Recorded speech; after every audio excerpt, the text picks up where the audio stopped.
The Bilderberg Group documents from their founding meeting in 1954, covered by the BBC a few years ago, reported they wanted to set up the European Union. They said Hitler had failed to take over militarily, that the European Union would be established, and then economically take over the planet. Now they admit the European Union, unelected, the separate group of bureaucrats that control the nations, are now telling the elected members, like Nigel Farage from the UK, part of the European Union Parliament, that he can't criticize Herman van Rompuy. And he joins us now. He's being called in next Tuesday to be chastised. Recap that, Mr. Farage, and you're saying you're not going to apologize to Van Rompuy or to anyone else, and you expect to be suspended. How does that work? How long will you be out of the Parliament? Difficult to tell. The Parliament hasn't really, the European Parliament hasn't ever really had to deal with anyone like me. You've had the odd person that's made a protest because they wanted to get a particular story aired at a moment in time.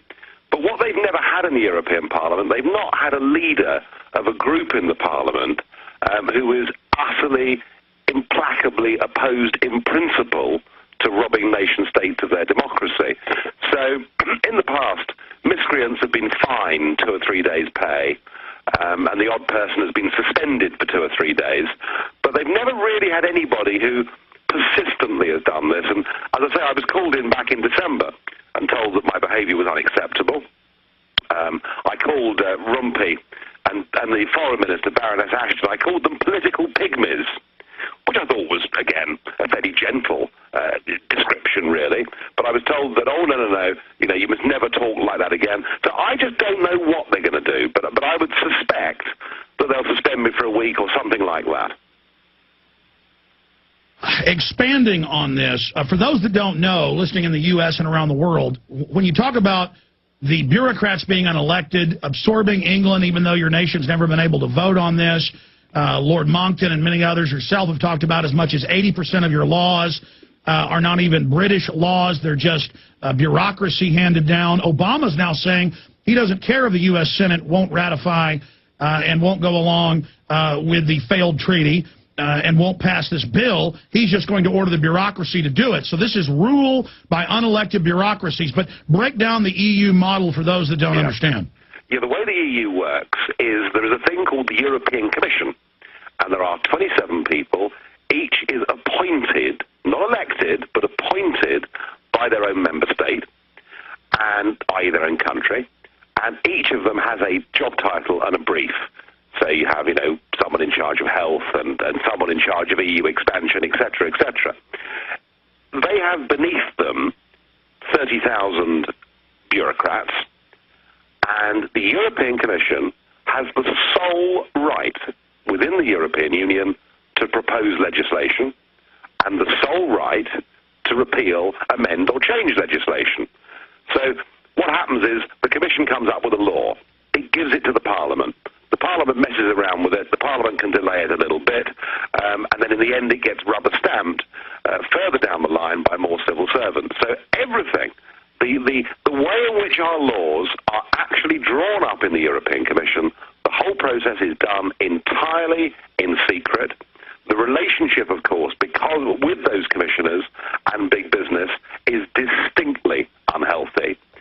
And it is a remarkable thing to think that it is the bureaucrats that make law and the parliamentarians that just fiddle around with the implication. And that, in essence, is the model of this system. We cannot vote for commissioners. We cannot remove commissioners. It is the absolute destruction of democracy and the victory of bureaucracy.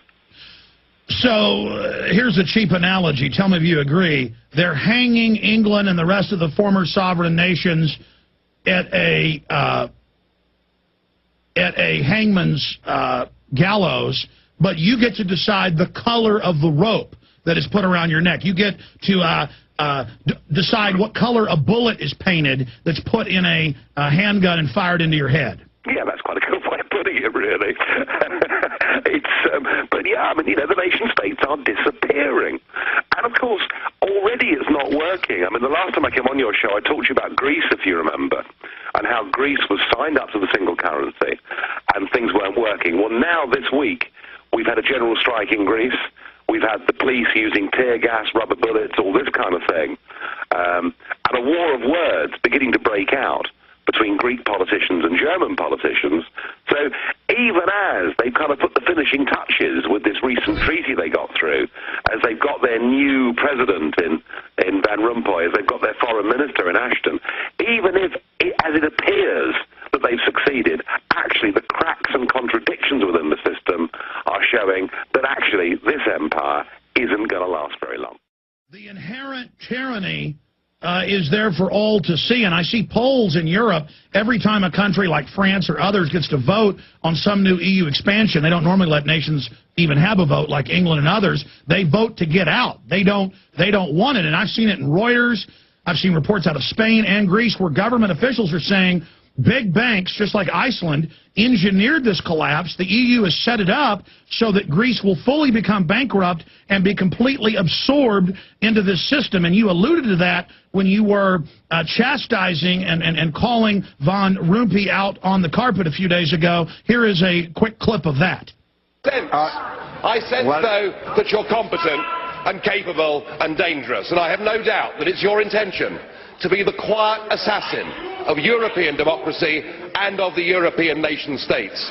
You appear to have a loathing for the very concept of the existence of nation states. Perhaps that's because you come from Belgium, which of course is pretty much a non-country. Okay, so in layman's words, I mean, you're not exaggerating. This is even in the newspapers all over Europe. The EU is this predatory bureaucracy globally setting up carbon taxes, 45 trillion.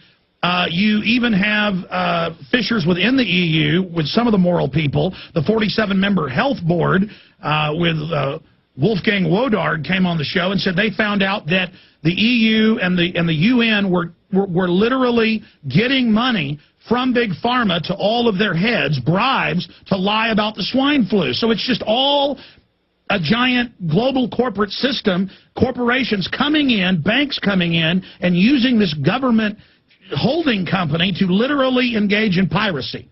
Yeah, it all fits together, doesn't it? Hand in glove. You know, the big businesses, the bureaucrats that have the sole right to make laws.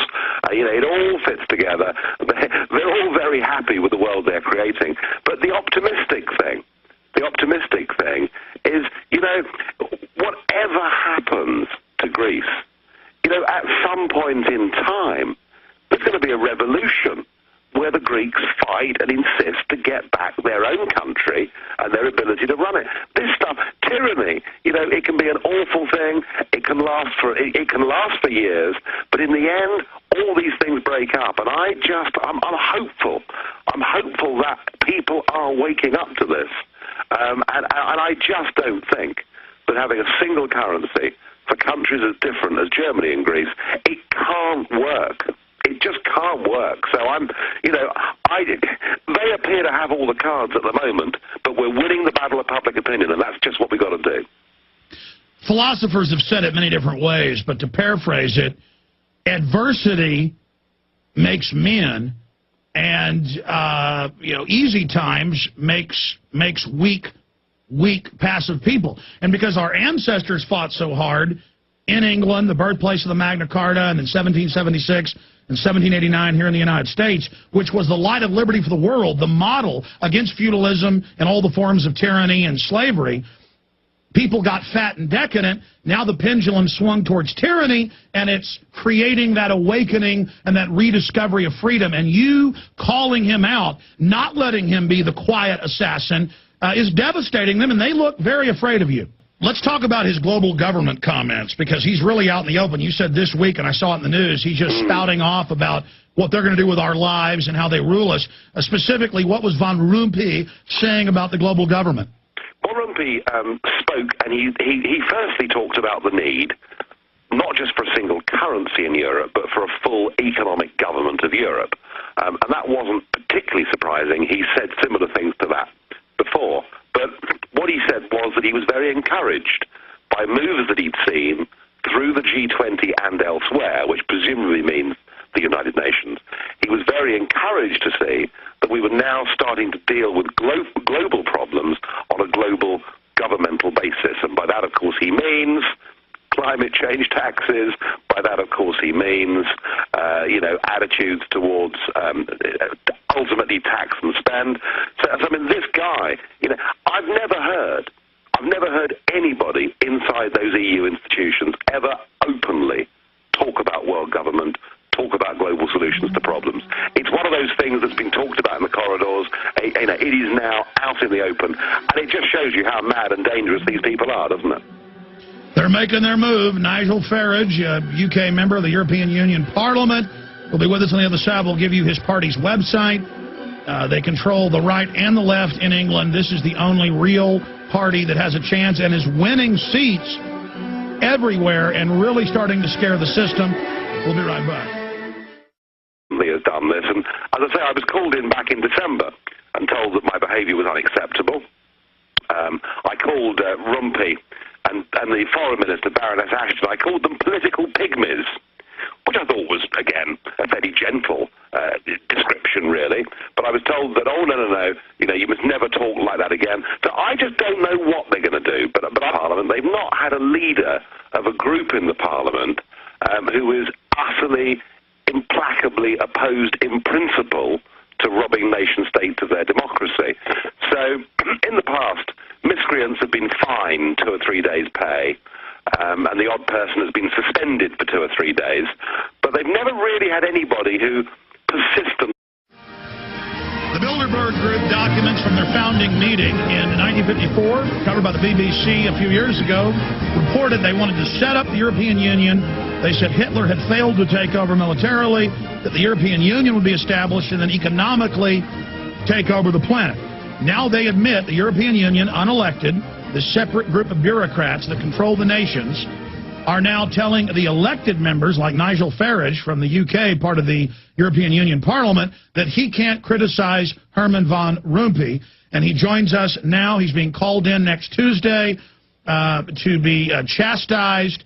Recap that, Mr. Farage, and you're saying you're not going to apologize to Van Rompuy or to anyone else, and you expect to be suspended. How does that work? How long will you be out of the Parliament?